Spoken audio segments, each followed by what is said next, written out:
ఈరోజున దేవుని యొక్క భయం కలిగి నీవు ఉన్నట్లయితే నువ్వు ఆయనకి ఏం చేస్తావు? భయపడతావు. ఆయన మాటకు భయపడతావు, ఆయన సన్నిధికి భయపడతావు. ఆయన సన్నిధికి ఎప్పుడు వెళుతున్నా అంటే పరిగెత్తుకుని వస్తావు. అందుకని రెండవ మాట చూస్తూ ఉంటాం, యెహోవా సంవత్సరములు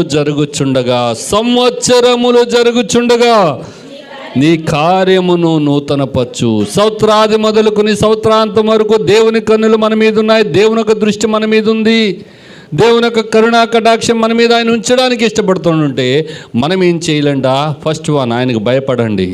ఎవరికి? దేవునికి భయపడండి. రెండవది, ఆయనకి ప్రార్థన చేయండి. ఏమని ప్రార్థన చేయాలి? నీ కార్యము నూతనపరచు ప్రభువా, నీ కార్యాన్ని నూతనపరచు నాయన. కిందటి సంవత్సరం మాదిరిగా కాకుండా ఒక క్రొత్త సంవత్సరంలో మేము వచ్చినాం నాయన, క్రొత్త వ్యక్తులుగా మమ్మల్ని చేయి నాయన అంటే ఏం చేయాలి? మనం ఆయన అడగాలి.